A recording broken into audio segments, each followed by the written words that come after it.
La obra a la que nos vamos a dirigir es El descendimiento de Roger van der Weyden, perteneciente a la pintura flamenca de la corriente gótica del siglo XV, siendo una de las más famosas por su madurez y calidad, encargado por el gremio de ballesteros. Se trata de una obra hecha en óleo sobre tabla, con una composición simétrica con un eje central formada por la cruz, sobre un fondo dorado típico del gótico, en la que se destacan las figuras de color vivo como el rojo veneciano, distribuido por todo el cuadro, y el azul llamativo de los ropajes de la Virgen María.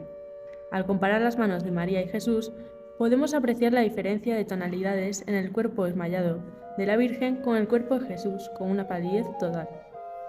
En todo el cuadro hay 10 figuras que se agrupan de 3 en 3 en ambos lados de la cruz. Se trata de figuras naturalistas realistas, cuyos rostros expresan dolor y sentimientos como angustia y pena.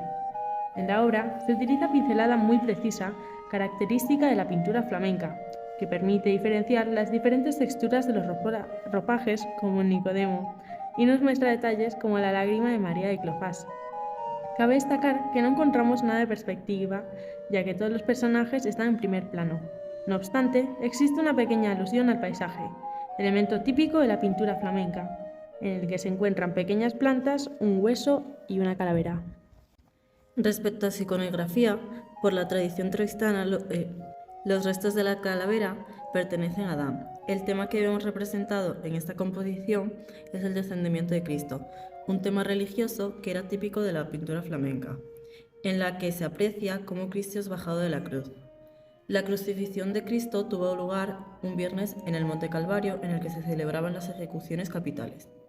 La escena inmediata a esa crucifixión es el descendimiento, que representa el descenso del cuerpo de Cristo de la cruz, puesto que al día siguiente era sábado y los judíos pidieron a las autoridades romanas que retiraran los cuerpos del monte. En ese momento hubieron una serie de personajes que estuvieron allí, como José de Arimatea, que obtuvo permiso de Pilatos para llevarse de la cruz el cuerpo de Cristo y poder darle sepultura. Y Nicodemo, la Virgen María, desmayada, asistida por San Juan y María Salomé.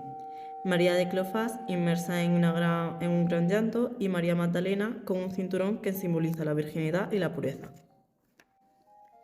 El arte gótico se desarrolló desde finales del siglo XII hasta el siglo XV, un largo periodo en el que la cultura europea experimentó cambios profundos que tuvieron consecuencias decisivas sobre el arte.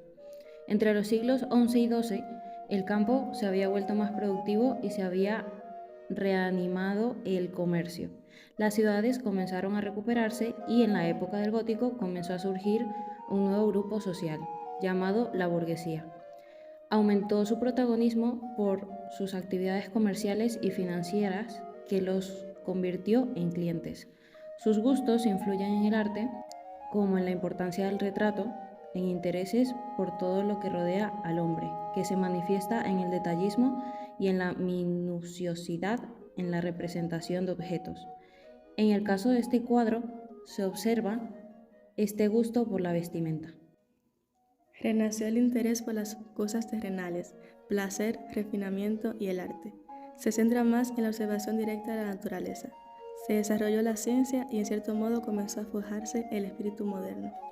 Además, surgió una visión muy religiosa del mundo, que hizo que los hombres de esta época vieran en todas las cosas la obra de Dios.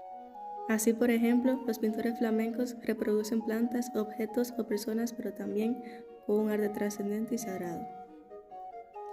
En conclusión, la obra estuvo expuesta en la iglesia de Lovaina hasta que la regente de los Países Bajos y tía de Carlos V, María de Hungría, la adquirió para, unos años más tarde, ser adquirida a su vez por Felipe II y traída a España. Concretamente estuvo en el monasterio del Escorial hasta su traslado definitivo al Museo del Prado, donde se expone en la actualidad.